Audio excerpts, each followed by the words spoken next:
Hello everyone, तो कैसे हैं आप लोग। देखिए, स्टार्टअप के ऊपर 1 बाय 1 वीडियो लेके आ रहा हूँ। फोर्थ जो टॉपिक है हमारा वो है इन्वेस्टर्स के ऊपर कि आपको इन्वेस्टर्स कैसे ढूंढने हैं। सबसे ज़रूरी पार्ट है क्योंकि विदाउट मनी नो हनी। अगर आपके पास पैसा है तभी आप कुछ भी कर सकते हैं इस दुनिया में। इस दुनिया का सबसे बड़ा जो आज का कोई चीज़ है, जो सबसे बड़ा हथियार है, सबसे बड़ी चीज़ है, वो है पैसा। पैसे को पैसा खींचता है, पैसे से बिजनेस कर सकते हैं आप, तो बिना पैसे का कुछ नहीं होता है। इन्वेस्टर्स कैसे ढूंढने हैं आपको, ये सबसे बड़ा और इम्पॉर्टेंट टॉपिक है क्योंकि यही डिसाइड करता है आपके बिजनेस का फ्यूचर। देखिए, अगर आप कोई ऐसा बिजनेस स्टार्ट करना चाहते हैं जिसमें कोई प्रोडक्ट नहीं है, जिसमें आप कोई सर्विस प्रोवाइड करा रहे हो, किसी को आप कुछ ऐसा दे रहे हो जिसके थ्रू वो अपने प्रोडक्ट को बेचेगा या अपने प्रोडक्ट को आसान बनाएगा। जैसे आप देखते हो मॉल में स्कैनर होते हैं, बारकोड स्कैनर होते हैं, इस तरीके के सीसीटीवी कैमराज होते हैं। नए नए सॉफ्टवेयर डेवलपर सॉफ्टवेयर बनाते हैं।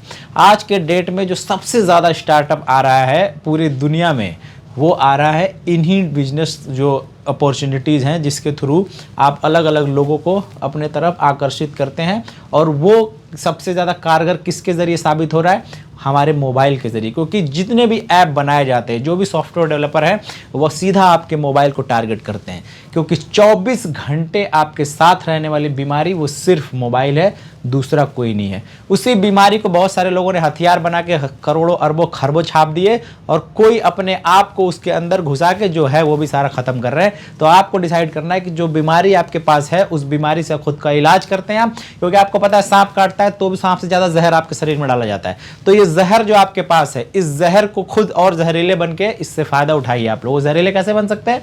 इस बीमारी के थ्रू अपने आप को, इस समय को बचा के, और इसी बीमारी के थ्रू बहुत सारा पैसा कमाया जा सकता है। कमाने वाले कमा रहे हैं। आइए अब स्टार्ट करते हैं इन्वेस्टर्स कैसे ढूंढने हैं आपको। देखिए, हर देश में बहुत सारे अलग अलग लोग होते हैं जो बिजनेस आइडियाज़ लोगों के पास होते हैं। अभी कुछ एक दो टीवी पे जो आ जाते हैं तो सबको पता चल जाता है, ऐसे हैं बहुत सारे। अभी एक शार्क जो आता है, शार्क के अंदर 3-4 लोग बैठे रहते हैं, वो लोग अपना जो भी बिजनेस आइडिया लेके आते हैं उनमें इन्वेस्ट करते हैं। देखिए, वो इन्वेस्टमेंट करते हैं, इन्वेस्टर हैं, लेकिन वो आपके बिजनेस को एक तरीके से हायर कर रहे हैं, अपने अंदर ले रहे हैं। उसमें खुद की पार्टनरशिप तो आ ही रही है, लेकिन वो आपके आइडियाज़ भी ले रहे हैं साथ में, उसको दूसरे जगह इंप्लीमेंट करेंगे। जो आपको सबसे ज़्यादा ध्यान देना है, अब मैं आपको बताता हूँ इन्वेस्टर्स कितने तरह के होते हैं। एक होता है आपका सरकारी इन्वेस्टर जो होते हैं, बहुत ध्यान से समझिएगा, इनडायरेक्टली डायरेक्टली सब कुछ समझा रहा हूँ आप लोगों को। एक होता है आपका प्राइवेट, एक प्राइवेट और एक सरकारी। सरकारी क्या है? सरकारी ये है जितने तरीके के आप लोगों को गवर्नमेंट की तरफ से लोन प्रोवाइड किए जाते हैं। इस लोन के थ्रू क्या होता है, आपको सपोज 5 लाख रुपए की नीड है, तो 5 लाख रुपए के ऊपर 18% या जो भी बैंक चार्जेस वगैरह होते हैं वो लगा के बैंक आपको दे देती है या गवर्नमेंट आपको दे देती है। किसी भी देश की सरकार जो होती है वो स्टार्टअप्स को बढ़ावा देने के लिए आप लोगों को लोन प्रोवाइड करती है। लेकिन ये जो 5 लाख रुपए आपको मिल रहा है, इस पे 18,000 के हिसाब से 90,000 रुपए, 90,000 रुपए पहले गवर्नमेंट या फिर जो भी संस्था आपको लोन दे रही है वो ले लेती है। मतलब आपका बिजनेस स्टार्ट होने से पहले उस सरकारी इदारे की, उस गवर्नमेंट की, उस देश के जो सरकारी विभाग है उसका बिजनेस हो जाता है। तो आपको यहां देखना है कि, और फिर उसके बाद आपका ईएमआई स्टार्ट हो जाता है। तो ईएमआई जो स्टार्ट होता है, बिजनेस स्टार्ट हुआ नहीं आपका, लेकिन ईएमआई स्टार्ट हो गया। तो आपको यह देखना है कि आपको बिजनेस स्टार्ट करने से पहले खुद के ऊपर लोड डालना है या फिर टेंशन फ्री होकर बिजनेस करना है। तो आपको सरकारी हो या फिर प्राइवेट हो, इस तरीके के जितने भी लोन हैं या फिर जितने भी बिजनेस के वो इन्वेस्टर्स हैं, इनसे बचने की कोशिश करनी है।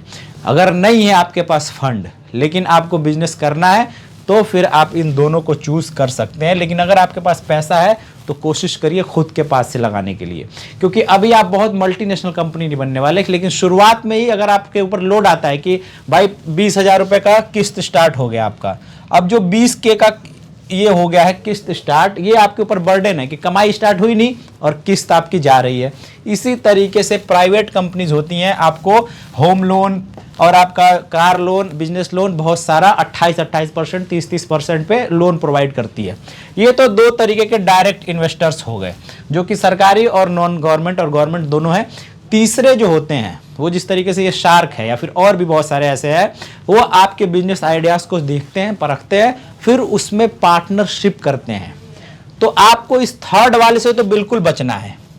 जो तीसरे टाइप के इन्वेस्टर्स हैं इनसे तो बिल्कुल बचना है, क्योंकि आपका जो आइडिया है उस आइडिया के थ्रू आपने इस दुनिया में जितनी चीज़ें देखी हैं, जिस कैमरे के सामने मैं बोल रहा हूँ, जिस माइक के थ्रू मेरी आवाज़ आपके पास जा रही है, जिस गिम्बल पे ये मोबाइल सेट है और जो लाइटें लगी हुई हैं, और दुनिया की जितनी भी चीज़ें आप अपने आसपास देखते हैं, कुरकुरे का, हल्दीराम का पैकेट, ये लैपटॉप, ये सब कभी न कभी किसी न किसी के दिमाग का आइडिया था। ये छोटा सा आइडिया जब बीज बन के किसी के दिमाग से निकल के दिमाग के ऊपर आता है तो इसकी रूट नीचे तक पहुंचती है और पौधा इतना बड़ा होता है कि चारों तरफ छांव फैल जाती है उसकी। तो ये आइडियाज़ जो होते हैं इसको आप कभी कमज़ोर मत समझना। आप जो आपका ये छोटे छोटे आइडियाज़ होते हैं, इस दुनिया के 8 अरब लोगों में किसके दिमाग में क्या पनप रहा है कोई नहीं जानता है।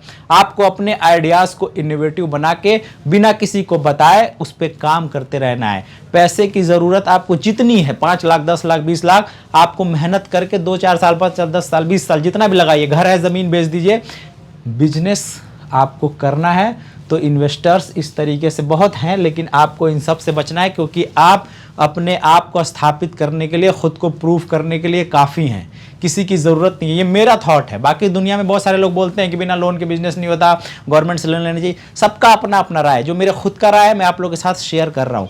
नेक्स्ट पार्ट इसका लेके अभी आते हैं, रिस्क की, बिजनेस में रिस्क कितना जरूरी है। तो मिलेंगे नेक्स्ट वीडियो में, तब तक के लिए अल्लाह हाफिज़।